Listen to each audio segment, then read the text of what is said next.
Hola, buenas noches. Tengo una buena noticia. Ayer empezó una nueva edición del Festival de Cine de Huesca, la gran cita con el cortometraje latinoamericano y un escaparate internacional con los nuevos valores del cine de habla hispana. Este año se han presentado 1.200 cortometrajes, de los cuales han sido seleccionados 127. Además, en esta edición el festival rinde homenaje a dos carreras, la del francés Patrice Leconte y la del actor español Juanjo Puigcorbé. Gracias por acompañarnos. Esto es Versión Española.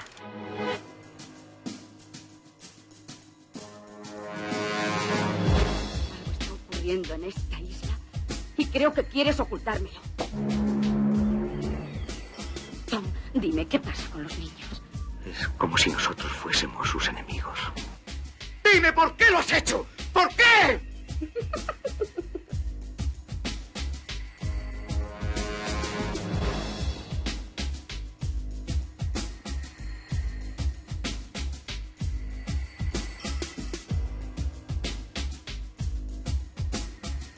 ¡Acción!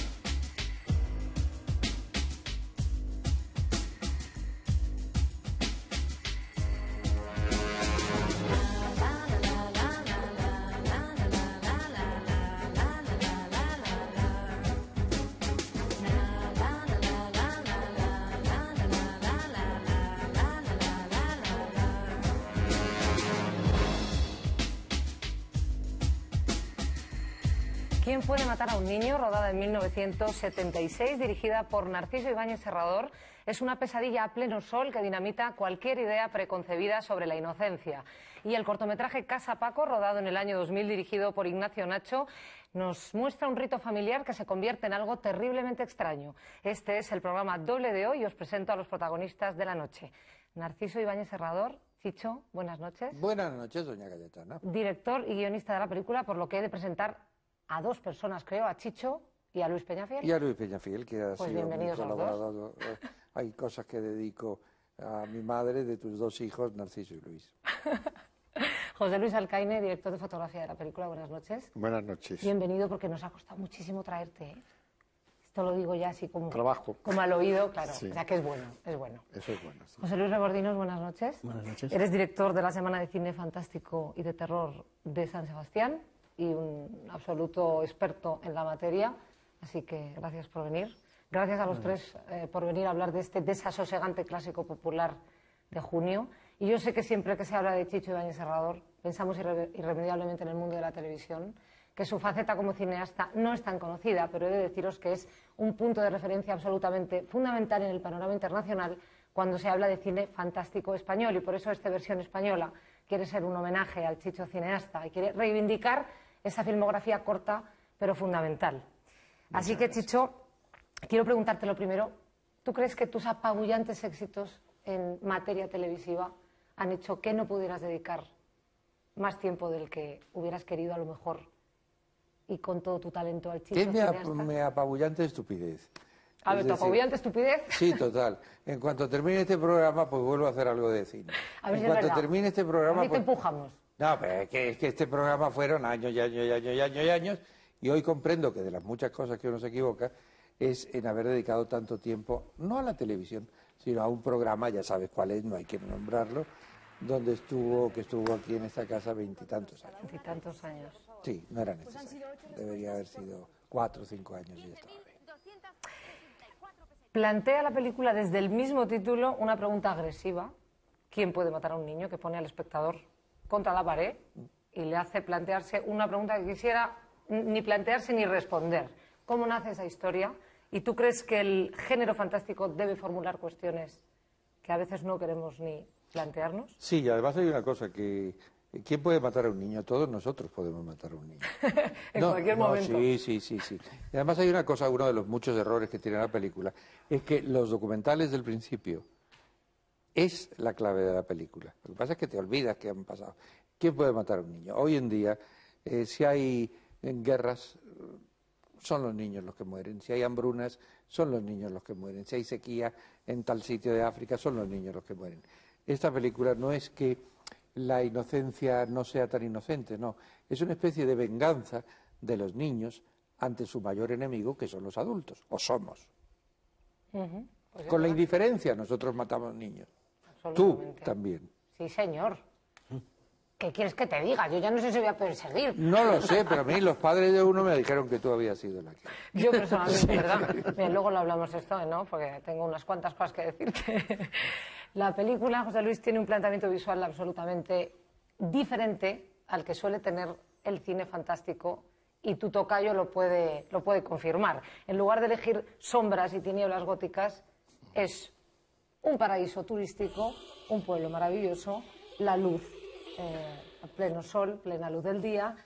¿Qué problemas te plantea el enfrentarte a convenciones que son las contrarias a lo que normalmente tenemos? Bueno, yo creo que lo que no es un problema. Yo estaba encantado en el sentido de que me parecía que las películas de terror siempre han abusado de las noches, de las sombras contra las paredes, del tipo de parafernalia que les acompaña. Pero además lo que ocurre con esta película es desde el planteamiento de guión está hecho así, es decir, que está muy en acorde con lo que yo pienso que puede ser el terror más interesante, que es el terror que le puede pasar a alguien cotidianamente, en su vida normal, y que por lo tanto no tiene que tener ningún efecto especial de luz, ningún efecto especial de encuadres, de punto de vista de director raros, cosa que por cierto hoy en día se ha puesto cada vez más de moda, pero que a mí me parece que es un camino erróneo, me parece. ¿A quién puede matar a un niño? José Luis fue una de las películas de terror de los 70 que tuvieron una repercusión notabilísima fuera de nuestras fronteras, y antes de empezar con el programa, Chicho me contaba, repítelo tú por favor, que en Italia... En Italia hizo más dinero que Tiburón. Que Tiburón, que es que son fenómenos... Sí, el error está en que la productora se empeñó en que toda la película fuese doblada, que es la que veremos ahora. Por desgracia vamos a ver la versión doblada, sí. Claro, porque la falta de comunicación que da el desconocimiento del idioma es muy importante, y aquí se producen diálogos a veces totalmente de sordos.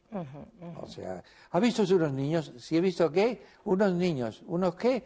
Niños. Ah, niños, sí, niños. Entonces ya es de broma. Claro, exactamente. La impotencia y la angustia que sienten los dos protagonistas de la película al no hablar comprendidos, castellano, al no hablar la lengua, pues eso ayuda muchísimo a la historia, ¿no?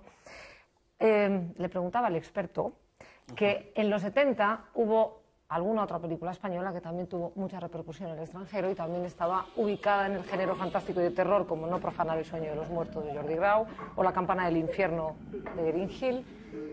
¿Qué crees tú que aporta la mirada española a un género que tenía tantos años de tradición anglosajona?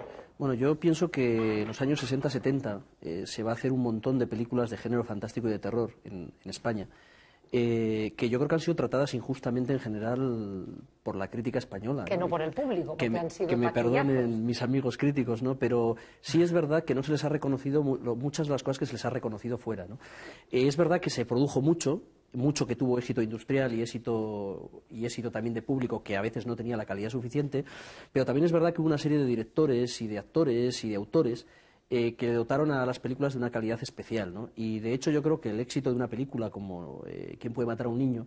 Está en que, sin abandonar de alguna forma todas las claves de género, es decir, realmente reproduce el esquema de muchas películas, podría reproducir hasta el esquema de una monster movie, ¿no? Grupo de personajes encerrados en una isla, en este caso el peligro no es un monstruo, sino es un peligro de la vida real, son los niños, que al final esos niños, no voy a desvelar el final, pero reproduce una serie ahora no, una serie de esquemas de género que se reproducen en muchas películas, pero lo hacían de una forma muy especial, lo hacían teniendo un gran cuidado en la puesta en escena, teniendo un guión muy trabajado, teniendo un planteamiento fotográfico espléndido. Es decir, yo creo que realmente la película es clave, esa luz, ese sol de esa región turística que aplasta de alguna forma a los personajes, ¿no? Entonces, yo sí que pienso que se hizo un cine de mucha calidad y pienso que esta película es una de ellas, ¿no? Y además pienso que esto lo va a ver el espectador de esta noche, ¿no? Que realmente mantiene una modernidad que va a sorprender mucho y sobre todo al público joven. Es decir, porque ahora que estamos acostumbrados a ver un cine de terror, yo creo que mucho menos trabajado en el fondo, con muchos más fuegos artificiales, esta película te atrapa, es que te atrapa y te mantiene en tensión y te hace pasarlo mal. Psicológicamente menos trabajado, desde luego, y esta... A mí personalmente hoy en día hay pocas películas que me hacen pasar miedo, ¿no? Y esta película, he tenido la oportunidad de verla hace poco y además de verla con público y la vamos a volver a ver, es una película que siempre me crea cierto desasosiego y me hace pasarlo mal, ¿no? Entonces, creo que tiene algo especial, ¿no? Es una película que fuera, en el panorama internacional, como decíamos, fue muy controvertida y levantó muchísima polémica. Sí, y a mí me gustaría que me contarais por qué creéis vosotros ¿Dónde está la polémica en esta película, Chicho? La polémica en esa película, y que me perdonen los críticos, a los cuales respeto, por supuesto, se inició en Italia, porque hubo un periódico que al hacer la crítica dijo que era la más brillante defensa al fascismo franquista que se había rodado nunca. Y desde otro periódico, otro crítico le contestó que estaba totalmente equivocado. Que era un himno al maoísmo. Y entonces uno decía, sí, que era una película totalmente de la izquierda más izquierda y otros de la derecha más derecha. Y recuerdo que vinieron de la RAI y de otros canales italianos a preguntarme, bueno, pero ¿y usted qué opina? Porque era un fenómeno de taquilla en Italia. ¿Usted qué ha querido decir? Y yo no he querido decir nada. Esto es una película de ciencia ficción que no tiene nada que ver con un planteamiento político. Dice, claro. sí, pero hay un guardia civil por ahí. Sí, pero hay un guardia civil por ahí. ¿Y la isla no es España? No, no es España. Y se iban muy tristes. No, luego, como es lógico, los críticos casi siempre tienen razón. Y si no, intentan tenerla. Me dijeron, bueno... Eso es lo que usted ha querido decir. Pero el subconsciente de los realizadores hace que se filtre... Bueno, entonces me quedé callado y que piensen lo que quieran. Se peleaban entre ellos. Sí. Chicho ya tenía una larga y fructífera carrera en teatro y en televisión cuando decide ponerse detrás de las cámaras y estrenarse como director en 1969 con La Residencia, una claustrofóbica cinta que se convertía en una de las más taquilleras de la temporada. A pesar del éxito absoluto, tarda otros 7 años en volver a ponerse detrás de las cámaras hasta que hace ¿Quién puede matar a un niño?, su segunda y hasta ahora última película. Una corta filmografía que ha puesto los pelos de punta a los espectadores de todo el mundo. Hubo una época en la que España intentó vender al exterior una imagen idílica. Nuestro país era esencialmente una playa soleada donde las suecas se tostaban al sol y el macho ibérico se guardaba el paquete de bisonte en el bañador. Pero a mediados de los 70, a casi nadie se le escapaba que, en ese idílico entorno, la feliz comedia calzoncillista convivía con la pena de muerte. Algo está ocurriendo en esta isla y creo que quieres ocultármelo. Y que las sombrillas multicolor se clavaban sobre el sustrato de una perpetua España negra.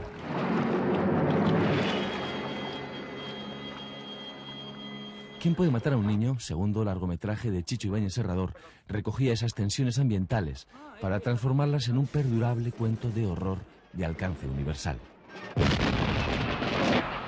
Como la contemporánea Tiburón, la película de Ibáñez Serrador se impuso el desafío de prescindir de los tradicionales recursos estéticos del género. Su sentido de lo siniestro florece en espacios abiertos, bajo un sol de justicia reflejado en cegadoras paredes encaladas.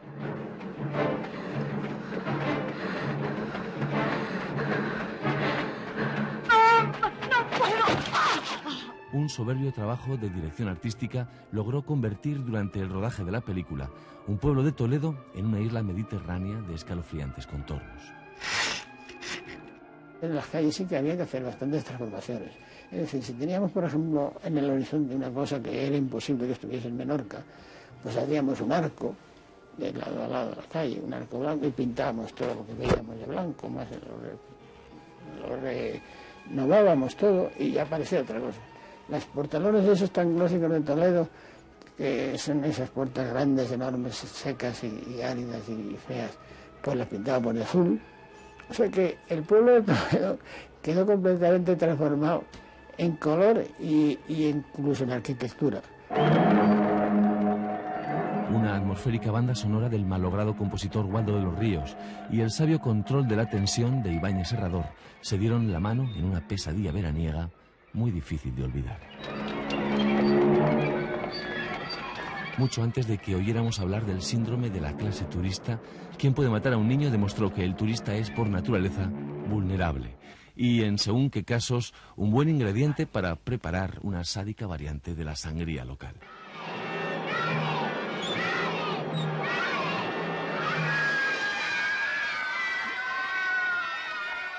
Después de este primer baño en las aguas cristalinas del horror y antes de meternos a bucear en ellas, a mí me gustaría que fuerais vosotros los que presentarais la película.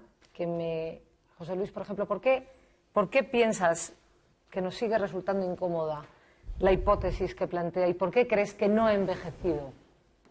Bueno, evidentemente no envejecen las películas que están bien, ¿no? Que son buenas películas.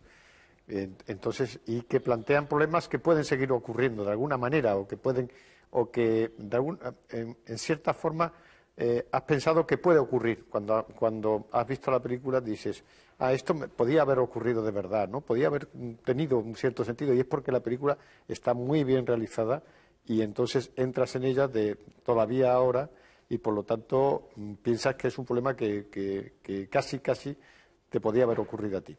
Hay una cosa que sorprende de la película, y es que yo creo que hoy es una película que costaría hacerse por el tema. Es decir, que hoy en día el tema de la infancia es, yo creo que más tabú todavía que en aquel momento. No es muy políticamente correcto. Exacto, es decir, hay una cosa sorprendente, es decir, de los últimos años del cine, por ejemplo, de la época de la dictadura respecto a ahora, y es que hay películas que se hicieron entonces que yo creo que hoy sería difícil que se hicieran. Hoy no habría una censura directa, pero habría una censura indirecta, por decirlo así, porque serían políticamente mucho más incorrectas. Yo creo que esta propia película, muchas películas, por ejemplo, de Eloy de la Iglesia, y películas de una época que hoy en día yo creo que nos costaría ver. Y creo, repito, para el espectador joven, que va a ver una película que yo creo que, aparte de funcionar muy bien como película de género, es una película realmente atípica dentro del cine español, y que bueno, que después hablaremos, ¿no? Bien, pues vamos a pasar a verla, si os parece, lo tenemos ya. Cuando ya estemos absolutamente aterrados, ya hablamos con más profundidad. Vamos a ver Quién puede matar a un niño, una película inclasificable que muchos de vosotros nos habéis pedido durante mucho tiempo a través del foro, y que aquí la tenéis por fin. Cuenta con la luminosa fotografía de José Luis Alcaine, que consigue sacar un estremecedor partido de materiales que no son nada habituales, como decíamos antes, en el cine fantástico y de terror, y que confirma que Chicho es un maestro para contarnos pesadillas y dejarnos absolutamente aterrados. Además, sin cortes publicitarios. Nos vemos luego.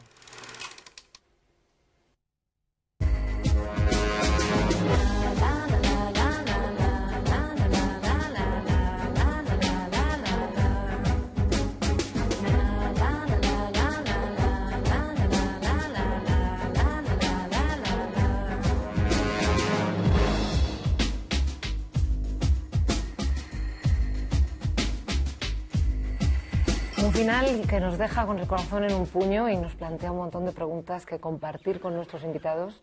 Siguen con nosotros Chicho de Serrador, buenas noches otra vez. Hola. José Luis Alcaine, buenas noches. José Luis Rebordinos. Hola. Bueno, yo empezaría, como acabo de decir, con ese final que realmente nos deja un poquito angustiados, y preguntando al director y al guionista, dos en uno, ¿por qué eliges terminar así? Porque a mí me gustan los finales que no terminan bien. No. Sobre todo las cosas de terror, el happy end siempre me ha molestado. Es una respuesta contundente, como veréis. No deja opción a nada más. Clarísimo. A mí me gustaría que hiciéramos un poquito de hincapié en un tema que hemos planteado antes sobre tu trabajo, que efectivamente no tiene nada que ver con el material que se suele utilizar en las películas de terror, en el cine fantástico, con esas sombras de las que hablábamos antes. Pero me gustaría que puntualizaras un poco más cómo se consigue inquietar a plena luz del día. ¿Qué trabajo hicisteis juntos? ¿Qué notas te daba Chicho? ¿Qué cosas le decías tú? ¿Cómo eres? Yo comprendo que han pasado muchos años, pero yo supongo que una película tan impactante no se os va de la cabeza. Bueno, no, yo lo que pasa es que yo no pienso, curiosamente, yo pienso siempre que la fotografía tiene menos importancia de la que se le da. Es curioso porque es mi trabajo. pero pienso sobre todo que la fotografía no tiene que apartarse de la senda que lleva la película nunca. Y entonces, de alguna manera, que no tenga momentos que sobresalgan y que digan uno, qué efecto, qué luz le han puesto aquí, qué cosa más inquietante, o qué cosa que... Yo pienso que debe de ser una labor de todo el conjunto de película, y debe estar como por debajo, un poco subterráneo. Y en ese aspecto, curiosamente, alguna vez, en algún momento, a Chicho le sorprendía la fotografía, en algún momento. Mira, que te deja sorprender, ¿no? No sé qué dices. En absoluto. Nos conocemos desde que él tenía 13 años y ya se equivocaba. Y entonces, ¿cuándo me ha sorprendido a mí? Bueno, hemos trabajado de la mano, queriéndonos. Es verdad que nos conocemos desde que yo tenía 13 años. Por eso ha hecho esa película. Quiero decir. Claro. Eso en realidad es un homenaje a tu infancia. No, claro, es contra los niños. Que yo era niño, él no era tan niño. Yo era un muchacho, pues lógicamente, eso, sí. Cuando nos conocimos. Pero no, mira, cuando la gente es una muy buena profesional, como lo eres tú, no voy a decir como es Alcaide, es muy fácil trabajar con él. No hay nada más difícil que trabajar con gente que cojea. En cambio, cuando la gente es una gran profesional, sean actores, actrices, iluminadores, gente de sonido, pues se trabaja con una enorme facilidad. Si el que dirige tiene las cosas claras de lo que quiere. José Luis, ¿Quién puede matar a un niño? Es una película que crea atmósferas todo el rato y que renueva algunos lugares comunes del género, como tú decías, apuntabas en la presentación, como puede ser un pueblo vacío, una amenaza inexplicable, la impotencia de los protagonistas que no logran superar. Sí, de hecho, cuando, coqueteando un poco, Chicho decía lo de que no le gustan los happy end en una película de terror, pero fíjate, es que yo creo que la gran gracia de esta película es que todo el rato está reproduciendo esquemas, convenciones del género para cambiarlo. Para romperlas. Sí. Para Por ejemplo, romperlas. en realidad muchas películas de terror acaban igual. Lo que pasa es que en vez de unos niños que van al continente, son zombies, son una variación de animales mutantes que se han cargado a todos los de la isla y ahora van al continente. Aquí lo que cambia la película, a lo largo de toda la película, es que en este caso son unos niños, y además no unos niños de un terrible país subdesarrollado, inmerso en la guerra, no, son niños de una zona turística. Pero ¿sabes por qué? Porque no hay una pareja que se quieren mucho ni están enamorados, si no se tendrían que salvar y los niños hundirse. Sí, estoy seguro. ¿Sabes una cosa que me gustaría destacar de una persona que yo hubiera sido muy feliz de tenerla aquí? Es el decorado. O sea, es Ramiro Gómez, que ha sido uno de los grandes genios de la decoración en este país. Porque esto, que aparentemente transcurre en un pueblo del Mediterráneo, está rodado en un 90% en Ciruelos, que es un pueblo de la provincia de Toledo.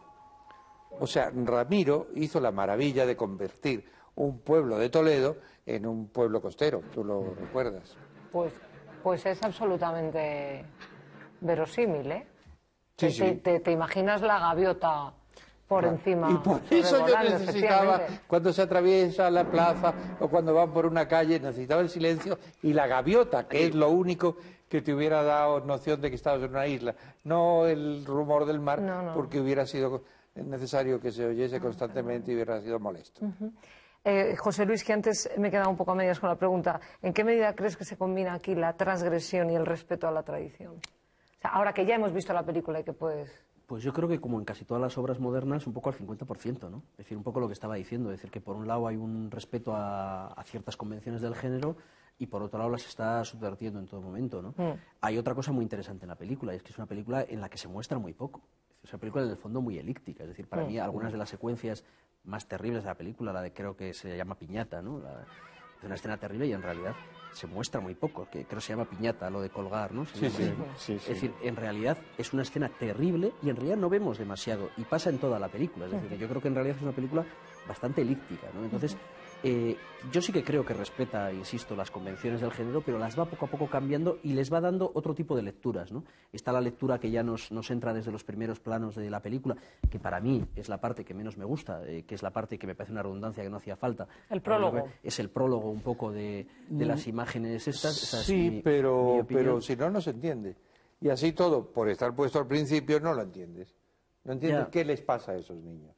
Pero yo sí que creo, vamos, por lo menos a mí la película me transmite como una especie de desasosiego, ¿no? De esa mirada, por un lado ingenua de los niños y por otro lado muy perversa, porque en realidad hay toda una parte que estás viendo unos niños que no sabes hasta qué punto qué es lo que hacen, dejan de hacer, ¿no? Es decir, hay un doble juego ahí que yo creo que está muy bien transmitido en la película. Yo creo que es una película bastante perturbadora a ese nivel, ¿no? Y también porque queramos que no, dentro de nuestra sociedad el tabú de la niñez es un tabú realmente que nos funciona a todos. Es decir, ¿quién mataría a un niño, no? Es decir, en principio, luego igual todos, ¿no? Pero de entrada un niño es la personificación de la inocencia. Tú lo que dices llevas razón, pero el prólogo de alguna manera permite hacer la película. Quiero decir que la película, si le quitas el prólogo, a lo mejor piensa tú que esta película, decías tú en un momento dado, que era una película difícil de hacer actualmente, ¿no? Por problemas, digamos, casi de censura. Pero sin el prólogo tendría, posiblemente la censura sería, obviamente, podría ser más fuerte. Mayor, claro. Sí, la justificación es todavía menor, Exacto, ¿no? menor, claro. Entonces viene a darle una cierta lógica a lo que quiera para pasar, digamos, la censura, pero del espectador, no una censura. O por lo menos una razón desde el punto de vista del autor por la que los niños reaccionan a cómo reaccionan. Sí, tantas mutaciones debemos haber experimentado desde que éramos monos hasta ahora, pues esta es una más. Claro. Sí, los neandertal habrán matado a los cromañón. Lo que sí es posible era que ahora ese prólogo cambiaría y tendría unas imágenes de las que estamos más acostumbrados ahora, con los hechos que ocurren con los niños y la violencia. Claro. Tendríamos niños víctimas y niños verdugos, probablemente. Sí. De todas maneras, es un alegato antiturístico, del Spain is different, vamos, queda absolutamente machacado. Sí. Desde entonces, cuando vienen turistas... Ni una sueca más. Sí. Ni una sueca más en bikini. Se acabó. Ya que has sacado tú esa secuencia espeluznante de la cucaña y de los niños con la piñata, a mí me gustaría que me contarais cómo se rodó esa secuencia y cómo la planteasteis a los niños para que no fuera nociva psicológicamente para unos actores infantiles estar jugando con un... Los niños estaban encantados. Esa es la verdad. Claro. ¿Te acuerdas? Has hecho una pausa que yo digo, terror, algo pasa, efectivamente. No, es que es verdad. Yo me lo planteé y digo, no, qué barbaridad, ¿qué voy a hacer? Lo reuní y digo, bueno, hijos míos, mira, lo que vais a hacer es como si fuera un juego. No, que no os queden esas imágenes. Y los niños pedían más piñatas, más muertos, más sangre. Los Estaban niños encantados. querían sesos. Los niños... Ellos iban directamente a la neurona, claro, a la neurona del abuelo. Estaba clarísimo. Sí. O sea, que nada, bueno, en fin. ¿Ves cómo efectivamente pisamos unas arenas movedizas con lo de la infancia? Los niños tienen su cosilla, sí. ¿Cómo? Tienen su cosilla. Y hoy mucho más. Hoy mucho más. Eso es un tema que estábamos hablando también en off antes y que me gustaría que retomáramos a los dos José Luis al cuadrado. Sí. Os apelo. No, sí, porque estábamos hablando de un tema que yo creo que es muy interesante, ¿no? Que, como tú bien decías antes, José Luis, baja la edad de todo. Y también baja la edad de la violencia. Y ahora mismo, yo creo que, tanto en los cineastas con la ficción como en la realidad, hay un hábito de ver cómo los niños se agarran del brazo a la violencia con mucha más facilidad. Y los niños matan, y los niños son crueles, y los niños cogen un revólver, y los niños, Cayetana, ven televisión. No te lo digo por hacer una frase. Que estoy totalmente de acuerdo contigo. Yo soy un absoluto convencido de que cuando se habla de la violencia en televisión, no se puntualiza en qué puede degradar la violencia por televisión. Es que un niño, si ve una película o una serie donde alguien mata con un cuchillo a una anciana, va a correr a la cocina, va a coger un cuchillo y va a matar a la abuela. No. Lo que pasa es que hay tanta sangre, tanta muerte, tanto asesinato por televisión, que los niños se acostumbran a verlos. Se acostumbran. Y ya no le dan importancia. Y ya no se distingue, ya la barrera entre el bien y el mal no se sabe cuál es. No, y por eso cada día son más jovencitos. Y cada día se acostumbran más. Y cada día todos nosotros hacemos que que el atasco sea más grande porque pasamos despacito, sobre todo los españoles, cuando hay un accidente en carretera, para ver si vemos algo. No seguimos, no. Pasamos despacito para ver si vemos los sesos de ese señor que se ha escacharrado con el coche allí adelante. No. Nos va insensibilizando esta tremenda cantidad de violencia que vomita la televisión. A mí lo que me da la impresión es que, al margen de ese debate sobre las condiciones de la sociedad, hay un debate pendiente que es un poco establecer dónde está hoy la mayoría de edad, ¿no? Para todo, ¿no? Porque yo creo que la sociedad hoy en día está un poco perdida. Es decir, hoy con 16 años un chaval es un niño, pues unos sí y otros no. Pero realmente cada vez a mí me da la impresión que esos 18 años va quedando muy lejos ya para una mayoría de edad, que los niños se hacen adultos mucho más rápido, ¿no? Mira, yo tengo probablemente por desgracia, ¿no? Una muy mala costumbre que es cada 2 meses, a veces 3, a veces pasan 4, me voy a un colegio, desde los colegios muy pijos a los colegios muy humildes, y pido permiso para hablar en una clase con ellos, tener una conversación, que no estén los profesores delante, con chicos y chicas de más o menos 14 años, que es al fin y al cabo nuestro público, hablo de televisión. Hace años que lo practico. Bueno, pues es muy difícil. ¿Qué es un programa infantil? Cayetana, ¿qué es un programa infantil? Un programa infantil es unos dibujitos animados que ya a los 7 años ya aburren y que a los 9 te dicen que es para retrasados mentales. Y pasan del dibujito animado y cada vez más de Barrio Sésamo, no iba a decir una barbaridad, pero es otra televisión que evidentemente no es para niños. Sí, señor. Sí, pero no le echemos tampoco totalmente la culpa a televisión, ¿no? ¿Hay algo más? Sí, claro, evidentemente. ¿En la vida? Evidentemente. Sí.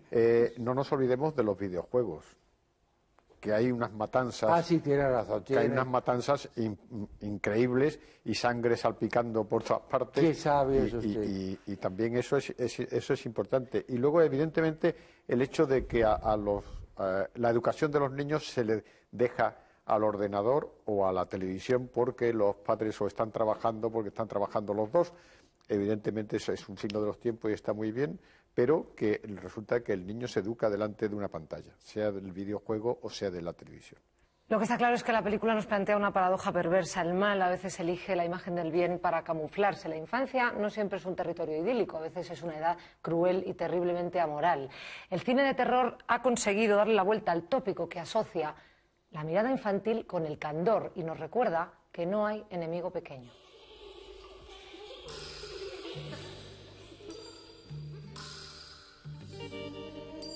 Mírame, Damian. Lo hago por ti.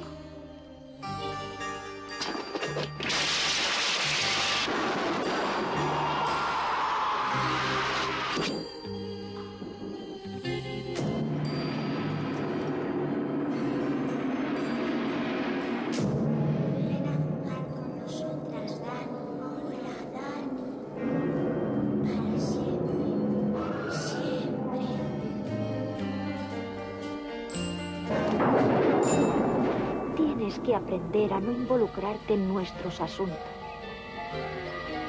A no involucrarte en nuestros asuntos.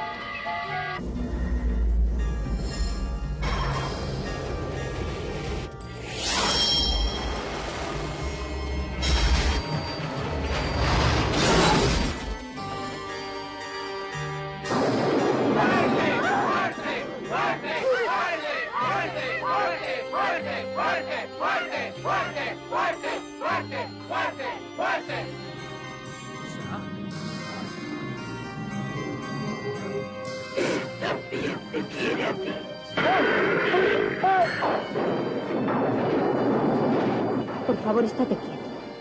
Será más. La señorita Jessel está esperando.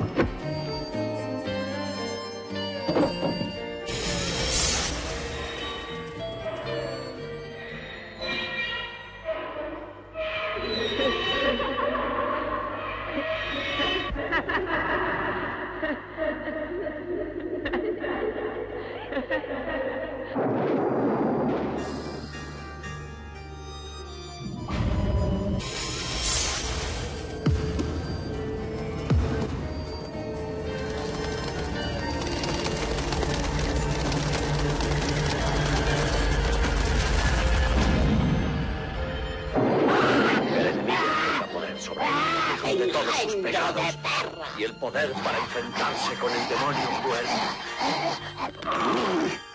Amén. Después de lo que acabamos de ver, casi me dan más miedo las guarderías que los cementerios de noche. Realmente es terrorífico. Vamos a acabar... Bueno, yo que todavía no tengo hijos, todavía me lo puedo pensar. Después del programa de hoy voy a hacer una seria reflexión sobre mi vida. ¿Por qué creéis que resulta tan eficaz dentro del cine fantástico pervertir nuestras ideas preconcebidas sobre la inocencia y sobre la infancia? ¿Por qué es un recurso tan eficaz?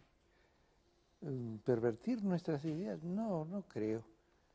La perversión tiene mucho morbo y mucho interés, pero Rebordinos, que es un hombre terriblemente perverso, puede contestarte mejor que yo. ¿Por qué crees que es un efecto cinematográfico y un recurso cinematográfico en el cine fantástico y de terror que funciona perfectísimamente? Vulnerar nuestra opinión preconcebidas sobre la infancia, sobre la inocencia, sobre el candor. Hombre, yo creo que lo que sobre todo funciona muy bien en el cine fantástico de terror es crear miedo con cosas que pueden ser reales. Es decir, claro, cercanas. Exacto, es decir, realmente cuando ves una película de monstruos sabes que eso no tiene ninguna posibilidad de ser real, es decir, permites creértelo, ¿no? Y sin embargo, cuando de alguna forma usas cosas que en la vida normal pues no son peligrosas, pero las conviertes en algo peligroso, respetando una serie de leyes lógicas de la propia realidad, yo creo que eso es lo que lo convierte en algo realmente perturbador, ¿no? Y luego es mucho más perturbador cuando está realmente hecho con inteligencia, ¿no? Como es el caso, ¿no? Entonces yo creo que en el caso de esta película gran parte del éxito no es solo eso, sino es del equipo que hizo la película, especialmente de Narciso Ibáñez Serrador, ¿no? Que yo no me gustaría acabar sin decir que muchos seguimos esperando ese tercer largometraje de cine fantástico y de terror que todavía nos debe a los aficionados al género. Después de este homenaje chiquitito, te podías animar, Chicho. Por supuesto que sí. Pero yo te digo, insisto, con la maldad de la televisión. No, y con lo que le pasa a los niños de hoy. Y te digo que el ir a los colegios y hablar con ellos te aclara muchas cosas. ¿Sabes la otra cosa mala que tiene la televisión? Y no me digas que no vas a estar de acuerdo conmigo. Que ha matado al libro. El libro, cuando un niño lee o cuando nosotros leemos, proyectamos, imaginamos lo que estamos leyendo.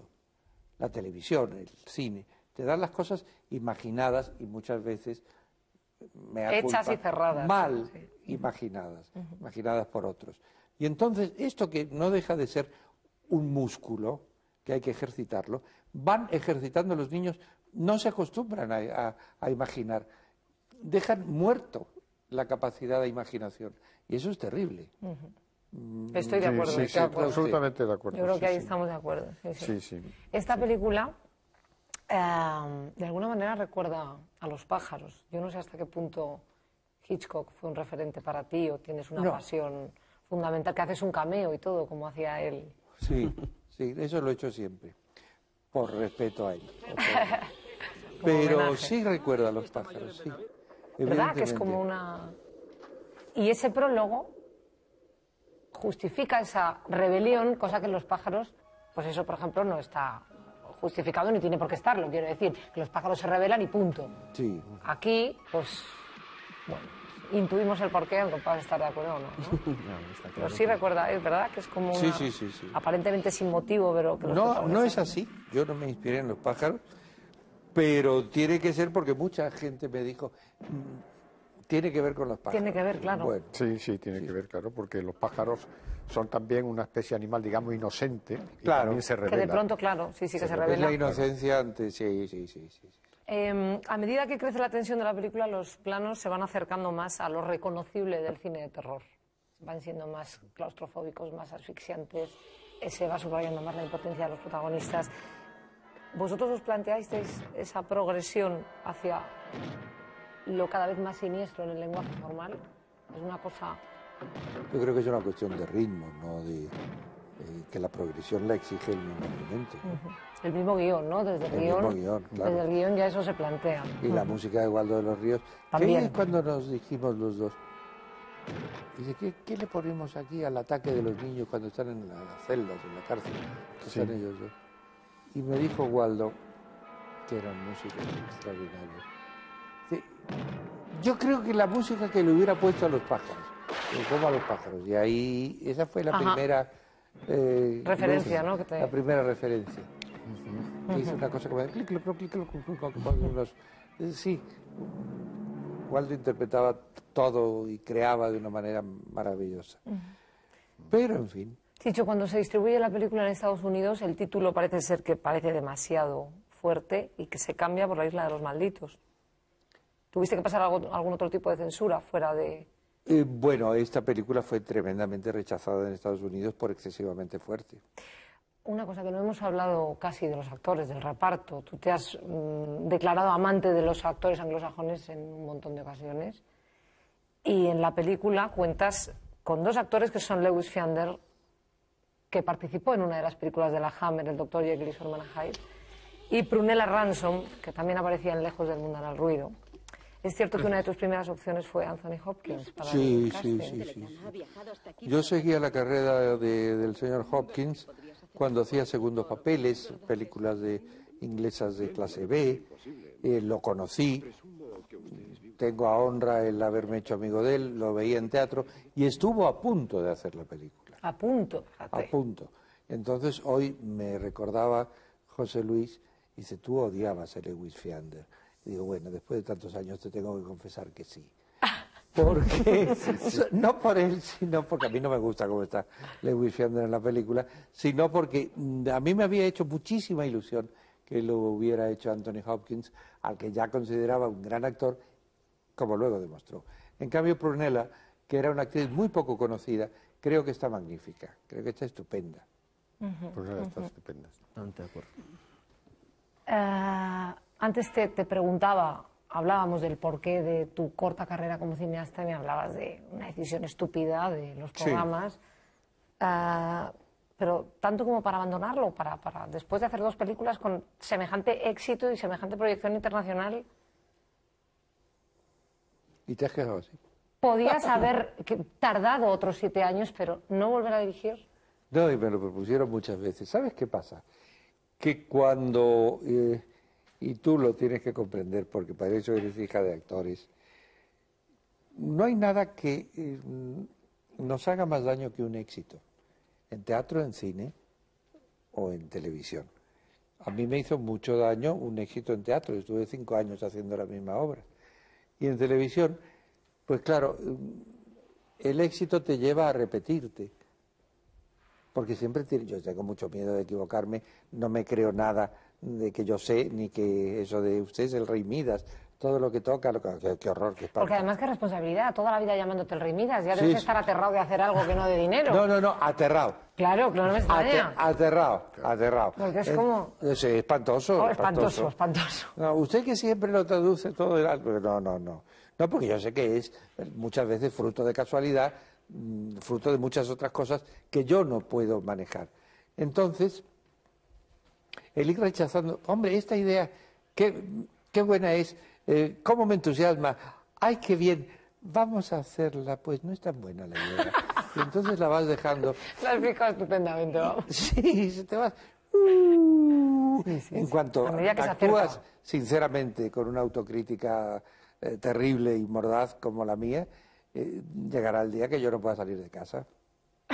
Pero ahora voy a caminar mal y me voy a caer, y me caeré. ¿Quién puede matar a un niño? Es uno de esos trabajos que nos demuestran que Chicho es un absoluto maestro de lo macabro. Él fue quien sembró de pesadillas las noches en blanco y negro de Televisión Española con sus historias para no dormir. Además, contaba con la complicidad de su padre, Narciso Ibáñez Menta, que fue nada más y nada menos que discípulo de Lon Chaney. Vamos a conocer el lado oscuro de Chicho.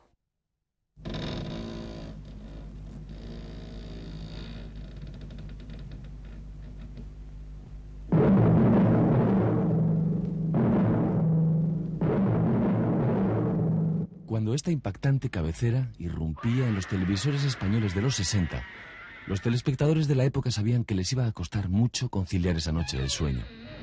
Series como Historias para no dormir y Mañana puede ser verdad. Películas como La Residencia y ¿Quién puede matar a un niño? O ciclos como el legendario Mis terrores favoritos demuestran que hay otro Chicho más allá de rentables hallazgos como 1, 2, 3, Waku Waku o El Semáforo. Un Chicho, en suma, que fue nuestro Ross Serling, el guardián de nuestras pesadillas, un artesano del sobresalto que nos educó con mano maestra el gusto por lo siniestro.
El asfalto. El asfalto. El asfalto. El símbolo del progreso. El distintivo de las ciudades modernas. ¡Malditas sean todas las ciudades! No debemos maldecir. Debo rogar. Que te has tomado la televisión demasiado en serio. Por supuesto, Susana. Tener un televisor es tenerlo todo en casa. Aquí dentro está la violencia, la sangre, el horror, la mentira. Todo está aquí, tratando de salir, de invadir las casas. Un maestro del terror, como veréis. ¿Te quedaste alguna noche sin dormir por sus historias para no dormir? Pues hasta cierto punto sí, pero sobre todo para verlas. pero el caso es que yo he sido siempre muy aficionado en lectura, eso que se está perdiendo, en cuentos cortos de terror, estilo y de ciencia ficción, que entonces empezaba a estar en boga. Los cuentos de Ray Bradbury. Ray Bradbury, claro, es fantástico. De Arthur C. Clarke y cosas de este. Y entonces me apasionaba porque estaba claro que había una influencia de estos cuentos, pero había una puesta en escena que siempre era realmente interesante, que te dejaba siempre un poco, digamos, pensando al final, después del cuento, ¿no? Después del pequeño cuento. Y eso era una cosa que me atraía muchísimo. José Luis. Sí, me trae además muchos recuerdos, ¿no? Porque era muy joven y tenía que ver algunas de ellas en televisiones de otras familias, que era la que tenía la televisión, en mi casa la había, ¿no? Entonces sí me trae muchos recuerdos, pero a mí lo que me impresiona mucho de esos programas televisivos, de los de Chicho y de otros que se hicieron en aquella época por parte también de otros directores, es haberlos visto luego, haberlos visto hace poco, ¿no? Y ver la calidad que tenían, ¿no? Entonces, sobre todo por comparación, porque entonces lo veíamos como si fuera lo normal ver esa televisión, incluso se despotricaba mucho de la televisión, ¿no? Y hoy en día ver algunos de los programas que se hacían entonces es realmente sorprendente, ¿no? Entonces, me impresionaban entonces, pero me han impresionado más verlos luego de adulto, ¿no? Es decir, realmente... Chicho, es verdad que ibas a hacer una segunda tanda de historias para no dormir, pero con cineastas españoles de la nueva generación dirigiendo. Sí. ¿Y qué pasó con eso? Pues pasó una cosa muy lógica, que cuando un director bueno tiene un asunto propio que juzga bueno, lo guarda para el cine. Así de claro. Y entonces decía, bueno, pero los asuntos, digo, no, vosotros podéis hacer lo que queráis. Empezando por el guión, que son los medios que necesitáis, y vamos a hacer una serie interesante sobre estos temas. Y fueron pocos. Me hubieran gustado que fuese, que si son el clásico número cabalístico de 13 en televisión, pues que fueran 13 realizadores.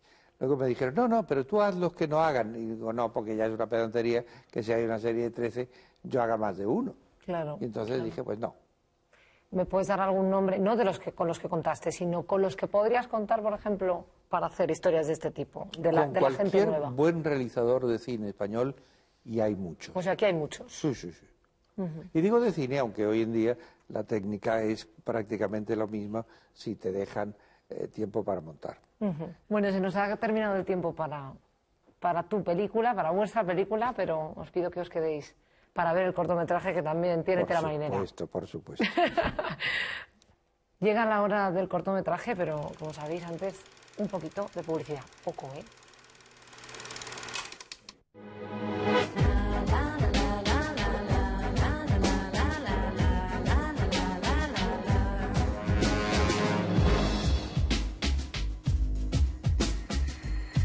Hoy emitimos Casa Paco, otro de los cortometrajes seleccionados para nuestro concurso versión española SGAE, se rodó en el año 2000 y es un cortometraje que ha recibido varios galardones, entre ellos el primer premio en el Festival de Palma de Mallorca, el del Centro de Estudios Cinematográficos de Cataluña y el premio a la mejor música original en el Festival de Cine de Alcalá de Henares. Aquí está con nosotros su director, Ignacio Nacho. Buenas noches. Buenas noches. Para hablarnos de su cortometraje, a mí me gustaría que fueras tú directamente quien lo presentaras y quien dijeras al público qué es lo que querías contar, porque es una película muy particular y seguro que lo haces tú mejor que yo. No te creas. Bueno, fundamentalmente yo lo que persigo es que cada espectador saque una conclusión y no antepongo el criterio de un individuo sobre el otro, ni siquiera sobre el mío propio. Sí, es una cosa que me preocupa especialmente en el cine. Me molesta que el director coarte al espectador.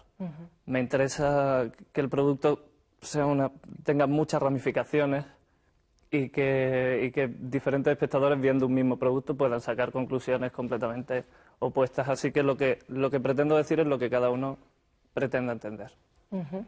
Bueno, pues si te parece, entonces te hago las preguntas después de verlo y así no destripamos tu forma de rodar, sobre todo, que es muy diferente. Él es uno de los actores de la película, a ver si lo reconocéis. Sí. Sí, normalmente soy así, ahora mismo estoy interpretando. Bien, vale, pues ya has dado un dato, yo creo que es fundamental.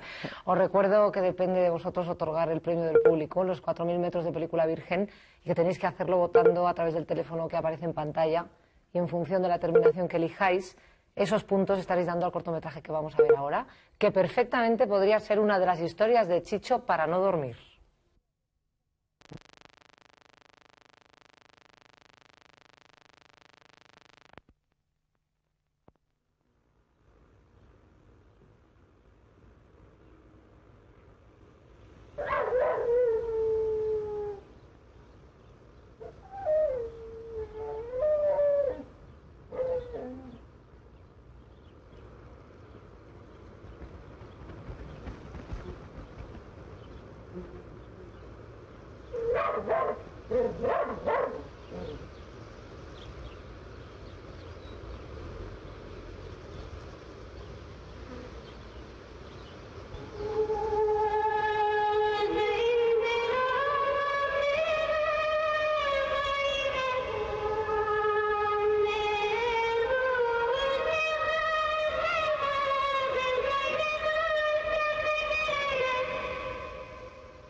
Hay veces que los retratos de familia tienen algo de paredón. Este se mueve entre el costumbrismo cruel y el alegato antibelicista, entre el experimento formal y un humor negro que casi toca a Buñuel. Realmente es un corto diferente, como poco diferente. Os recuerdo otra vez que depende de vosotros el premio del público y que ya podéis votar al teléfono que estáis viendo ahora mismo en pantalla y que dependiendo del último número que marquéis, esos puntos estaréis dando a Casa Paco, el cortometraje que acabamos de ver. Ignacio Ruedas, un corto en blanco y negro, en plano fijo y sin diálogos. Y a mí me gustaría que contaras por qué eliges esta forma de rodar, que desorienta absolutamente al espectador para acabar tumbándolo con el mazazo final. Bueno, si quieres ahora hablamos de este tema, pero antes me gustaría, si puedo, decirle a todos los espectadores que por favor, si me votan, que me den una puntuación muy, muy baja, porque si consiguiera por casualidad el premio del público me ibais a poner en el compromiso de tener que rodar otra vez para amortizar toda esa cantidad de metros de película. Una vez que está zanjado este tema... ¿No piensas volver a rodar o qué? Pues preferiblemente no. Aterrado, como Chicho. En fin. Ya, pues bueno, pues os podéis ir a tomar algo los dos y os dedicáis a otra cosa, porque claro... Mi próximo proyecto es montar una mercería. ¿Montar qué? Una mercería. Le aplaudes, ¿verdad? Bueno, pues nada. La mía se llama Charito. La mía, Antonia. Y aquí salen siempre proyectos y no tienen por qué tener que ver con el cine español. Bueno, cuéntame, por favor, ¿por qué eliges esta forma de rodar? Pues yo siempre he procurado que la manera de rodar se adecue en todo momento al concepto de la historia. Y el hecho de rodar en cámara lenta era una manera de acentuar la vulgaridad de la vida de unos individuos. Normalmente cuando se utiliza la cámara lenta es para destacar algo relevante y yo precisamente quería darle relevancia a esa cotidianidad. Quería acentuar lo cotidiano y lo anodino de las vidas de la mayoría de nosotros, ¿no?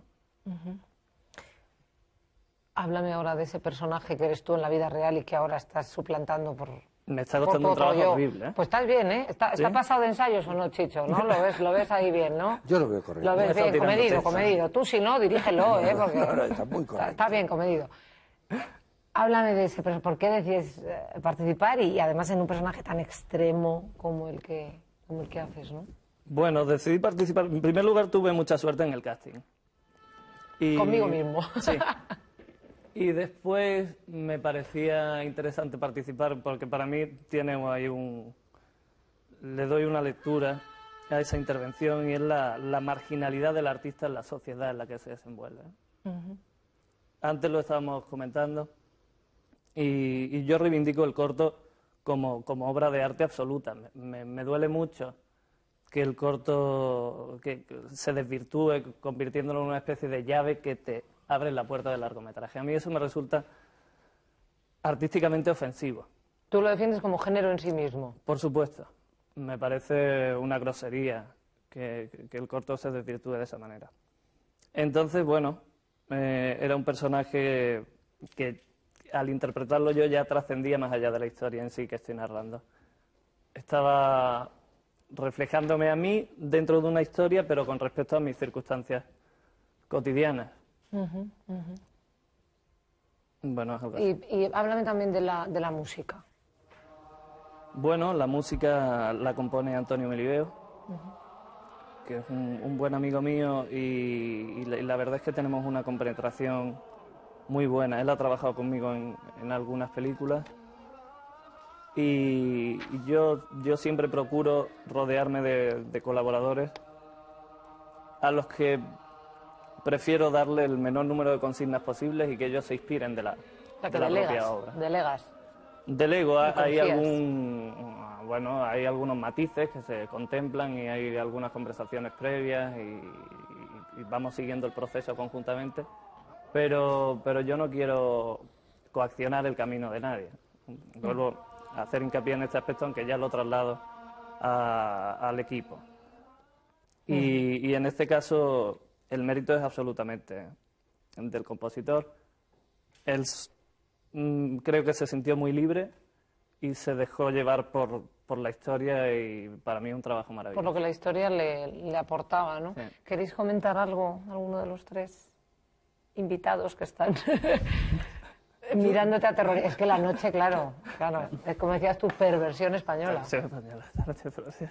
Caballeros, no tienen nada que comentar. Sí, habrá mucha gente que acaban de ver tu corto que dirá, yo no he entendido nada. Y es que en arte hay muchas veces, sobre todo en pintura, la pintura no figurativa, ¿qué habrá querido decir con eso? Y hay muchas cosas que no se quieren decir, aunque en tu corto sí, que lo que importa es lo que sentimos, lo que nos hace sentir, no lo que se nos aclara de una manera puntual, perfecta, definida y clara. Entonces, tu corto a mí me empezó a inquietar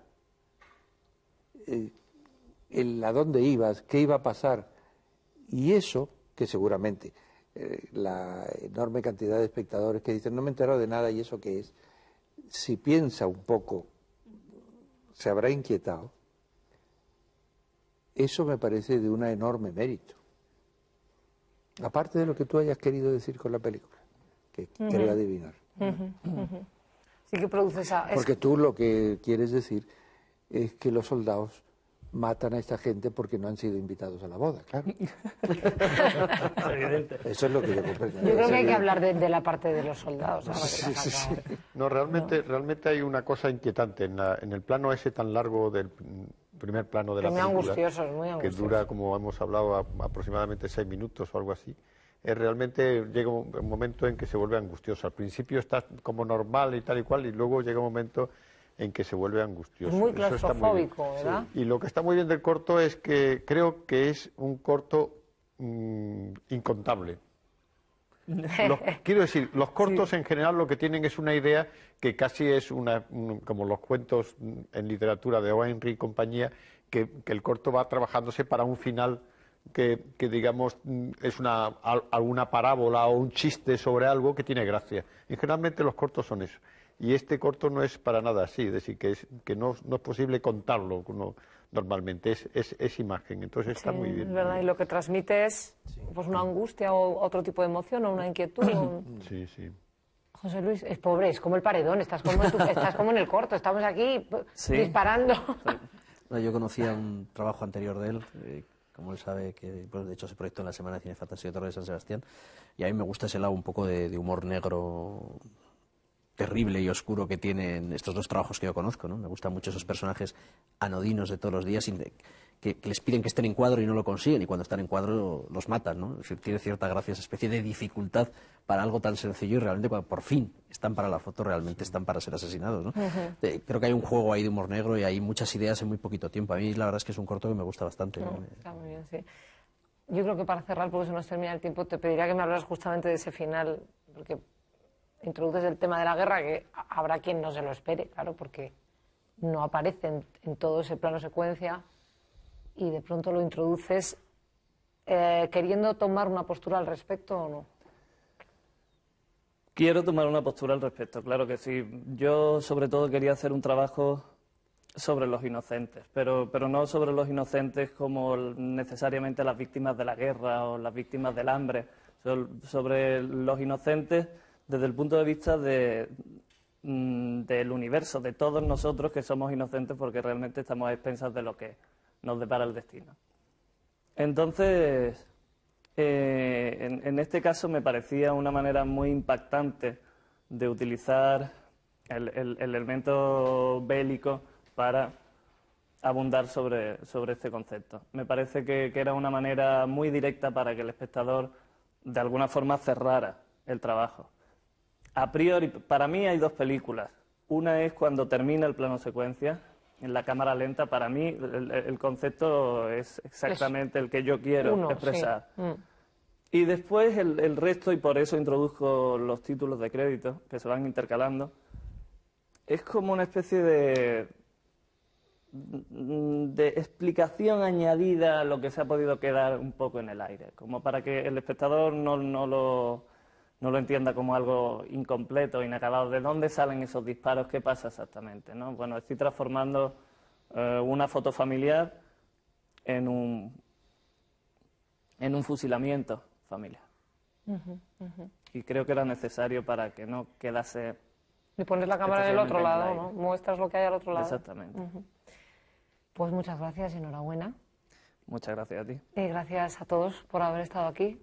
Gracias a ti y gracias por pasar este rato estupendo contigo. Muchas gracias, Chicho. Perdona, me gustaría, ya que tengo la posibilidad de estar aquí, pues aprovechar la ocasión y mandarle un beso muy fuerte a Cayetana Guillén Cuervo, que seguro que nos está viendo en este momento. Sí, sí. Bueno, perdona, pues como tenéis un punto en común los dos. Bueno, en serio, que me están haciendo ya señas para que cerremos. Muchas gracias. Otra vez. No te voy a dejar hablar ahora, ¿eh? Y muchas gracias a vosotros, porque como os digo todos los viernes, sin vosotros no estaríamos nosotros aquí. Chao, hasta el viernes que viene.